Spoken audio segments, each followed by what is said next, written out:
অন্তর্বর্তী সরকারের প্রধান উপদেষ্টা ডক্টর মোহাম্মদ ইউনূসের সাথে দেখা করতে যাবেন পোস্ট গ্রাজুয়েট প্রাইভেট ট্রেনি চিকিৎসকদের ৬ সদস্যের একটি প্রতিনিধি দল। এর আগে সকাল ১০টা থেকে তারা বঙ্গবন্ধু শেখ মুজিব মেডিকেল বিশ্ববিদ্যালয়ের বটতলায় জমায়েত হন। আগামী জানুয়ারি থেকে ৩৫,০০০ টাকা ভাতা দেওয়ার দাবিতে আন্দোলন করছেন চিকিৎসকরা।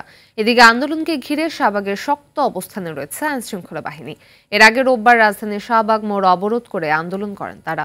পরে রাতে সংবাদ সম্মেলন করার পর অবরোধ তুলে নেন আন্দোলনকারীরা।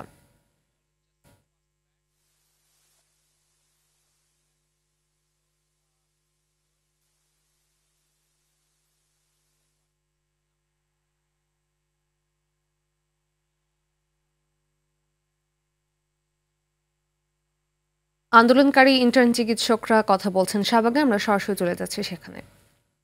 অনেক ধন্যবাদ, তোমরা ধৈর্য ধারণ করে আমার কথা শুনছো। তোমরা একটা চেইনের মধ্যে থাকবা, আমি আগেও বলছি তোমরা তোমাদের নেতৃবৃন্দের কমান্ডের মধ্যে থাকবে, এটা হলো। আর নাহলে কিন্তু আন্দোলনে কিছু হবে না। এই আন্দোলনকে থামায় দেওয়ার অনেক ষড়যন্ত্র তৈরি হয়েছিল এর মধ্যে, আমরা কিন্তু এগুলো মোকাবেলা করছি বিভিন্নভাবে।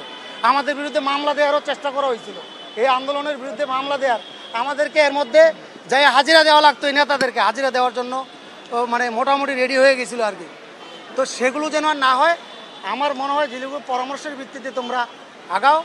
সামনের দিনগুলোতে আরও অনেক ইস্যুস থাকবে, এইটা নিয়ে তোমরা তোমাদের এখন পড়াশোনায় মনোযোগ দিতে হবে। আমি শিক্ষক হিসাবে যেটা বলবো, তোমাদের সামনেই পরীক্ষা, ফেজ এ ফেজ বি ফাইনাল পড়াশোনা।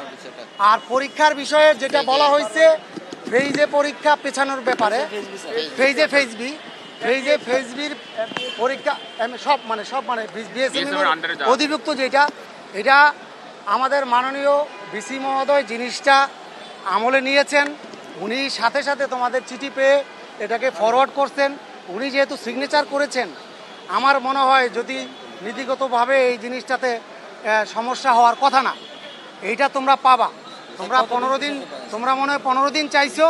তোমরা যতদিন আন্দোলন করছো, কত 8-10 দিন? আচ্ছা, 15 দিনের বেশি স্যার, আমরা 5 তারিখ। তোমরা একটা রিজনেবল টাইম, এটা আমি কথা দিতে পারবো না, আমি প্রশাসনের সর্বোচ্চ ব্যক্তি না। তবে জিনিসটা পজিটিভলি আগাচ্ছে।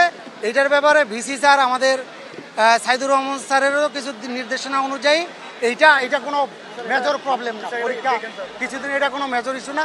এটা তোমাদের করার জন্যে আমি আমাদের প্রশাসনকে সর্বোচ্চ বুঝানো বা ইয়ে করা, এটা আমি তোমাদের পক্ষে আছি। বাস এতটুকু। ধন্যবাদ।